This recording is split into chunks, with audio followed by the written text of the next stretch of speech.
പരിക്കേറ്റവർ വ്യത്യസ്ത പരിക്കുകളുണ്ട്. കുറച്ച് എമർജൻസി ആയിട്ടുള്ളതുണ്ട്, മറ്റ് ഇതുള്ളതുണ്ട്. എല്ലാ നിലയിലും ഇവിടെ എല്ലാ സംവിധാനവും ഒരുക്കിയിട്ടുണ്ട്. പലരും വീട്ടിലുള്ളവർ നഷ്ടപ്പെട്ട പ്രയാസം അനുഭവിക്കുന്നുണ്ട്. അതിൻ്റെ ഒരു മാനസികമായ വല്ലാത്തൊരു അവസ്ഥയിലാണുള്ളത്. എന്തായാലും വലിയ കാഷ്വാലിറ്റിയാണ്. ഇപ്പോൾ ഇവിടെ എല്ലാ സജ്ജീകരണങ്ങളുമായി പുറത്തുനിന്ന് മറ്റു എല്ലാ സംവിധാനങ്ങളും ഒരുക്കാനായതുകൊണ്ട് കാര്യങ്ങൾ ചെയ്തു പോകാൻ പറ്റുന്നുണ്ട്. നേരത്തെ ചിലത് കോഴിക്കോട് മെഡിക്കൽ കോളേജിലേക്ക് കൊണ്ടുപോയല്ലോ. കാരണം കൂടുതൽ സൗകര്യങ്ങളും സംവിധാനങ്ങളൊക്കെ വേണമെന്ന് പറഞ്ഞ കേസുകൾ ഇവിടെ ഇപ്പം 134 പേരാണ് ഇവർ പറഞ്ഞത്. 56 പേര് ഇവിടെ ഉണ്ട്. ഇവിടുത്തെ ICU സംവിധാനങ്ങളെല്ലാം പരമാവധി അവർ പ്രയോജനപ്പെടുത്തി നല്ല രൂപത്തിലുള്ള ട്രീറ്റ്മെൻറ്റ് ഇവർ ഉറപ്പാക്കി വെച്ചിട്ടുണ്ട്. ഇവിടെ കുറേ വെന്റിലേറ്റർ സപ്പോർട്ട് കൊടുത്തിട്ടുണ്ട്, അതും പ്രയോജനപ്പെടുത്തിയിട്ടുണ്ട്. അതിലും അപ്പുറത്ത് വേണ്ടി വരുന്ന കേസാണ് മെഡിക്കൽ കോളേജിലേക്ക് റെഫർ ചെയ്തിട്ടുള്ളത്. അവിടെ ആ സംവിധാനം ഉണ്ടാക്കിയിട്ടുണ്ട്.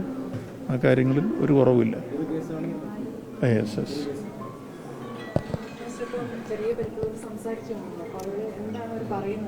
ആളുകളുടെ ഏറ്റവും പ്രധാനപ്പെട്ട പ്രശ്നം, കാണാൻ തന്നെ പറ്റാത്തതിൻ്റെ ഒരു പ്രശ്നം, ഈ രക്ഷപ്പെട്ടു വന്നവരുടെ കൂടെയുള്ളവരെല്ലാം പല വിധത്തിൽ നഷ്ടപ്പെട്ടിരിക്കുകയാണ്.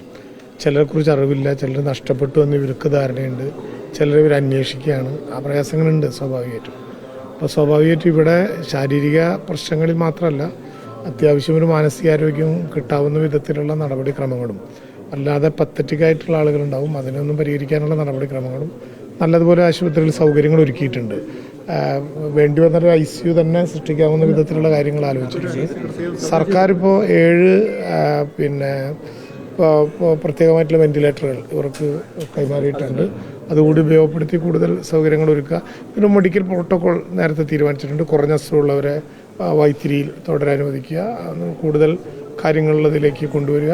ചില ആളുകൾക്ക് പോകാൻ പ്രയാസം രേഖപ്പെടുത്തി അതെല്ലാം ഇവർ കണ്ടിന്യൂ ചെയ്യാം എന്ന് പറഞ്ഞിട്ടുണ്ട്. നല്ല ട്രീറ്റ്മെൻറ്റാണ്. ഡോക്ടർമാരും നഴ്സുമാരും എല്ലാവരും ഈ ആശുപത്രി പൂർണ്ണമായിട്ടും ഇതിനു വേണ്ടി ഡെഡിക്കേറ്റ് ചെയ്ത് നിൽക്കുകയാണ്. കുറച്ചുകൂടി സ്വകാര്യ ആശുപത്രികളിലെ സഹകരണം തേടിയിട്ടുണ്ടല്ലോ. അപ്പം ഇംസ് കൂടാതെ വേറെ ഏതെങ്കിലും ആശുപത്രി? അല്ല, എല്ലാവരുമായിട്ടും ഞങ്ങൾ കൂടി ആലോചിച്ചിട്ടുണ്ട്. അതിനനുസരിച്ച് ആളുകൾ വരുന്ന മുറയ്ക്ക് വിടാനുള്ള സൗകര്യം ഉണ്ടാക്കിയിട്ടുണ്ട്. അതിൻ്റെ എല്ലാം DMOയുടെ നേതൃത്വത്തിൽ പ്രത്യേകം ആലോചിച്ചിട്ടുണ്ട്.